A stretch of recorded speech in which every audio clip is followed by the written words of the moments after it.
Hello gates it flyers, Gaurav here. और जैसे कि हम सभी जानते हैं, साल 2050 तक इलॉन मस्क और यूएई स्पेस एजेंसीज मार्स को कॉलोनाइज कर चुके होंगे।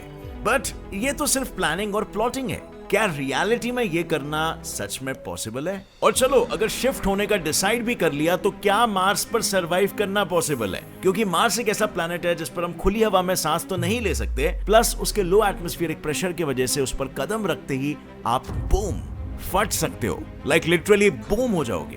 बट हम ये सब सोच भी क्यों रहे हैं? क्योंकि इनफैक्ट मार्स पर तो कोई मैग्नेटिक फील्ड ही मौजूद नहीं है जो हमें कॉस्मिक रेडिएशन से बचा सके। तो आखिर क्यों साइंटिस्ट मार्स कॉलोनाइजेशन का प्लान कर रहे हैं? वेल, इसका जवाब क्या है और ऐसे कौन से रीजंस है जो हमें ये क्लियरली बताते हैं कि it is dangerous to colonise Mars? ये आप जानोगे आज के इस वीडियो में, जिसका टाइटल है why it is dangerous to colonise Mars.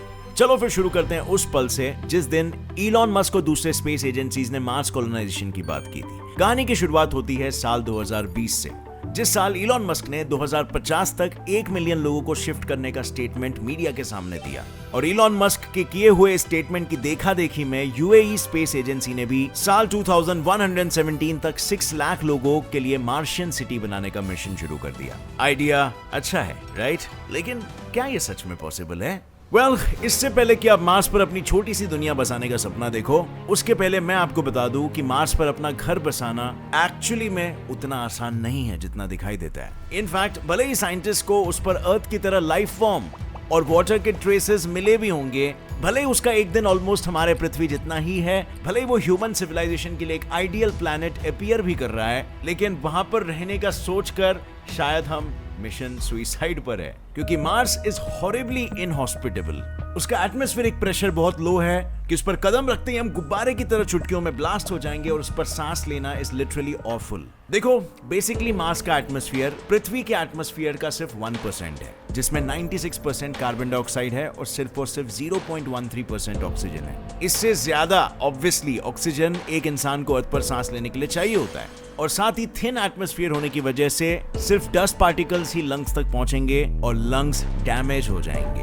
और अगर हम ब्लास्ट की बात करें तो वहां का एटमॉस्फेरिक प्रेशर 6.518 मिलीबार्स है, यानी अपने अर्थ से 0.6% कम। यानी हमारे बॉडी का इंटरनल प्रेशर वहां बढ़ जाएगा एंड हेंस हम गुब्बारे की तरफ फूल कर एक झटके में फट जाएंगे। इनफैक्ट मार्शियन सॉइल में क्लोरीन परक्लोरेट के फॉर्म में मौजूद है, एक ऐसा हार्मफुल कंपाउंड जो हमारे बॉडी के कांटेक्ट में आते ही हमारे थायराइड ग्लैंड को तबाह कर देता है, व्हिच मींस हमें गॉइटर बीमारी से लेके कैंसर तक कुछ भी हो सकता है। Plus low level exposure to chlorine से तो सिर्फ नोज, गले और आई में इरिटेशन फील होता है, बट अगर मार्स के जैसे हाई अमाउंट ऑफ क्लोरीन के अराउंड अगर हम आए तो हमारे लंग्स सिंपल शब्दों में तबाह हो जाएंगे। और वहां पर क्लोरीन की भीषण मौजूदगी का सबूत तो आपको उतरते ही मिल जाएगा, क्योंकि क्लोरीन का प्रेजेंस हम हमारे बालों में से आसानी से ही फील कर सकते हैं। बाल ड्राई और ब्रिटल हो जाते हैं, यानी सर पर हाथ घुमाए और बाल गायब। बट क्या सिर्फ मार्स में? ना, क्योंकि इंसानों का ब्रेन और हार्ट 73%, लंग्स 83% और बोन 31% पानी से बना हुआ होता है। और तो और हमारे बाल तक 25% पानी से बने हुए हैं। और जैसे बॉडी को न्यूट्रिएंट्स चाहिए अपने आप को हेल्दी रखने के लिए, वैसे ही सेम बालों को भी चाहिए। पर क्या ये यहाँ पर हो रहा है? नहीं। इनफैक्ट इंडिया के 47% men between age 21 to 31 suffer from hair fall problem. और इसीलिए अगर आप हेयर फॉल प्रॉब्लम को फेस कर रहे हो या आपके बाल थिन होते जा रहे हैं, तो आपके लिए मैन मैटर लेके आया है बेस्ट उपाय,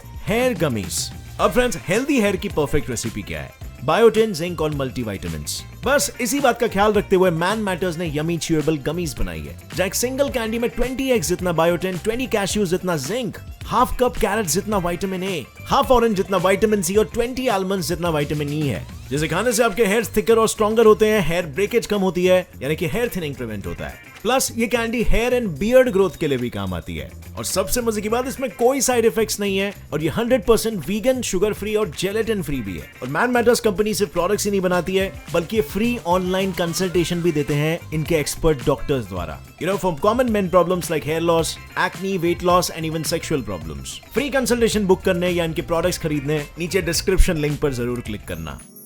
एंड अकॉर्डिंग टू रिसर्च, आज के टेक्नोलॉजी के हिसाब से हम किसी भी टेक्नोलॉजी को यूज करके मार्स के एटमॉस्फेयर को चाह कर भी ब्रीदेबल नहीं बना सकते, क्योंकि ग्रीन हाउस गैसेस की वजह से उसमें इतना पोटेंशियल ही नहीं है। लेकिन सांस तो तब ले पाएंगे ना जब मार्स पर सांस लेने हम जिंदा बचेंगे, क्योंकि जैसे ही हम उस पर कदम रखेंगे, हम पर पृथ्वी के कंपैरिजन से 50 गुना ज्यादा कॉस्मिक रेडिएशंस की बरसात होगी, जिससे इंस्टेंट डेथ तो नहीं होगा, लेकिन हम मौत के ऑलमोस्ट करीब ही पहुंच गए होंगे। क्योंकि जैसे हम सभी जानते हैं, सन से आने वाली सोलर रेडिएशन से अर्थ की मैग्नेटिक फील्ड हमें प्रोटेक्ट करती है। But the fact is, Mars के लोअर मास और डेंसिटी के कारण उसका इनर कोर रैपिडली ठंडा हो रहा है, और हम सभी को पता है अगर इनर कोर ही नहीं तो मैग्नेटिक फील्ड भी नहीं, जिससे कॉस्मिक रेडिएशन सीधा सरफेस पर आ जाएगी, और बिना मैग्नेटोस्फीयर और डेंस एटमॉस्फेयर के क्या होगा वो तो आप समझ ही सकते हो। अगर आप सोच रहे हो कि इंस्टेंट मौत होगी तो आप बिल्कुल गलत हो। मौत तो होगी, लेकिन रेडिएशन की वजह से हुए डिजीजेस की वजह से, मतलब बीमारियां होने के एक हफ्ते बाद तड़प तड़प कर मौत। लेकिन इन सभी प्रॉब्लम्स के हल के लिए साइंटिस्ट दिन रात मेहनत कर रहे हैं, नए नए टेक्नोलॉजीज को इन्वेंट कर रहे हैं, ताकि वो ये टेक्नोलॉजीज को मार्स पर इंप्लीमेंट कर सके। But now the question is, इतनी टेक्नोलॉजीज को यूज करने के लिए लगने वाली इलेक्ट्रिसिटी कहां से मिलेगी? अगर एनर्जी ही नहीं रहेगी तो आगे बात कैसे बढ़ेगी? अब आपके दिमाग में आया रहेगा कि सोलर एनर्जी को यूज करके। वैसे सोल्यूशन तो करेक्ट है, पर फीजेबल नहीं है, क्योंकि Mars is very energy poor, और सन और मार्स के बीच इतना ज्यादा डिस्टेंस है कि सिर्फ 40% सोलर पावर ही मार्स तक पहुंचती है। और तो और जितनी भी सोलर एनर्जी पहुंच रही है, उसमें से आधे से ज्यादा साल हम उसे यूज ही नहीं कर सकते because of global dust storm, जिसकी वजह से जितनी भी सोलर एनर्जी प्रोड्यूस होगी वो सिर्फ मार्स के 5% एरिया के लिए ही काम आएगी। और यही रीजन है जिसकी वजह से सोलर एनर्जी पर अपना गुजारा करना इज नेक्स्ट टू इम्पॉसिबल। और इसके एटमॉस्फेयर को मद्देनजर रखते हुए ना ही इस पर विंड पावर यूज किया जा सकता है और ना ही जियोथर्मल एनर्जी। शायद इनिशियली न्यूक्लियर टेक्नोलॉजी का इस्तेमाल कर सकते हैं हम यहाँ पर क्योंकि उसे जनरेट करने के लिए जो रेडियो एक्टिव एलिमेंट्स की जरूरत है वो भी यहाँ पर मौजूद नहीं है, और इसीलिए न्यूक्लियर फ्यूल और उसके साथ ही न्यूक्लियर रिएक्टर्स को अर्थ से लेकर जाना पड़ेगा, which I think would be very costly, क्योंकि अर्थ पर हर साल एक न्यूक्लियर पावर प्लांट 27,000 किलो जितना फ्रेश फ्यूल यूज करता है। तो सोचो पूरा मार्स बेस तैयार करने में कितना फ्यूल लगेगा, हमें कितने प्लांट्स चाहिए होंगे और उनके लिए कितना सारा फ्यूल भेजना पड़ेगा।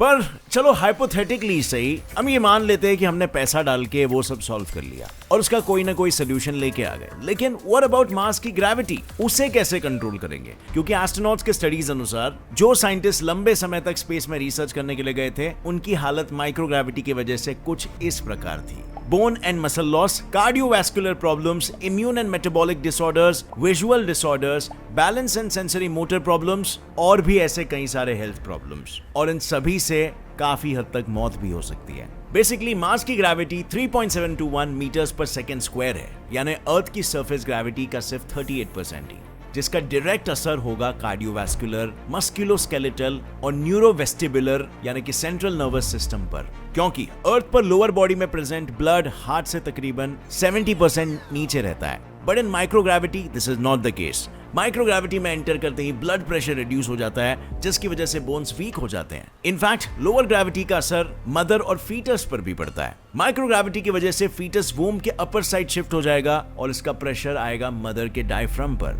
जिसकी वजह से वो ठीक से सांस भी नहीं ले पाएगी। लेकिन इतने सारे मुसीबतों के बाद भी स्पेस एजेंसीज हार नहीं मान रही है। वो हमें ऐसे प्लैनेट पर शिफ्ट करने का प्लान कर रहे हैं जहां 2 वक्त का खाना मिलना भी मुश्किल है। आई वुड से पानी भी, क्योंकि पानी भी सिर्फ पोल्स पर ही अवेलेबल है, लेकिन वहां पर रहना इज नेक्स्ट टू इम्पॉसिबल। और फिर अगर चले भी गए तो भी सिर्फ पानी ही मिलेगा, खाना तो अपने नसीब में होगा ही नहीं, क्योंकि मार्स की सॉइल अल्कलाइन है और प्लांट्स को ग्रो करने के लिए रिक्वायर्ड नाइट्रोजनस कंपाउंड उसमें काफी कम है, जिसके कारण नाइट्रोजन साइकिल नहीं होगा, और अगर नाइट्रोजन ही नहीं मतलब प्लांट्स मर जाएंगे, और साथ ही हम जो उन पर डिपेंडेंट होंगे, हमारा भी अंत हो जाएगा। लेकिन एज वी ऑल नो, अगर साइंटिस्ट ने कोई चीज करने की ठान ली तो हर एक पॉसिबिलिटी को बड़ी गौर से समझते हैं, और उस पर कोई मुसीबत खड़ी हो उसके पहले ही उसका सोल्यूशन इजाद कर लेते हैं। और ऐसा ही मार्स कॉलोनाइजेशन का सोल्यूशन उन्होंने पहले से ही ढूंढ के रखा है। लेकिन उनके निकाले हुए सोल्यूशंस नहीं, बल्कि हमारे लिए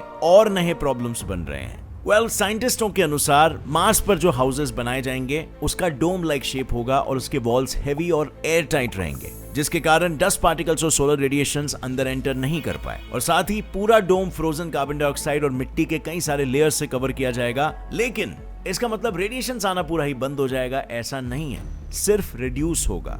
और अपना लाइफ स्पैन इंक्रीज होगा। और साथ ही डस्ट पार्टिकल्स को अवॉइड करने के लिए और लंग्स के अंदर जाने से रोकने के लिए एक सोल्यूशन है स्पेस सूट्स का। मार्स पर जितने भी लोग रहेंगे वो सब स्पेस सूट्स में ही घूमेंगे और डोम के अंदर जाते वक्त स्पेस सूट पर लगे हुए सॉइल को अपने हैबिटेट से बाहर रखने के लिए एक और स्पेस सूट बनाया जाएगा जो डोम के बाहर लटकाया होगा, जिसे पहनकर वो अंदर चले आएंगे। यानी सिंपल लैंग्वेज में कहूं तो घूमने के कपड़े अलग और अंदर रहने के कपड़े अलग। इनफैक्ट फूड प्रिपरेशन पर साइंटिस्ट का कहना है कि वो पहले से ही वहां मौजूद सॉइल में यहां से लेके गए माइक्रोब्स और रिसाइकल बायोलॉजिकल वेस्ट डाल देंगे, जिसकी वजह से इनफर्टाइल सॉइल फर्टाइल सॉइल में तब्दील हो जाएगा। और इस पूरे प्रोसेस को स्पीड अप करने के लिए वो एक्वापोनिक्स सिस्टम का यूज करेंगे। बेसिकली एक्वापोनिक्स एक ऐसा सिस्टम है जिसमें फिशेस और बाकी एक्वेटिक क्रीचर्स के वेस्ट को एज अ फर्टिलाइजर यूज किया जाता है, जो बदले में सॉइल की फर्टिलिटी को बढ़ाता है और वाटर को प्यूरिफाई करने में भी मदद करता है। एंड माइंड यू, ये सिर्फ कोई कही हुई बातें नहीं है। इलॉन मस्क ने तो इस पर ऑलरेडी एक प्लान भी सोच लिया है, जो है ये कि वो मार्स के ऑर्बिट में एक सैटेलाइट प्लेस करेगा जिस पर एक बड़ा सा रिफ्लेक्टर अटैच्ड होगा और वो रिफ्लेक्टर सन से आने वाली सोलर पावर को मार्स पर रिफ्लेक्ट करेगा।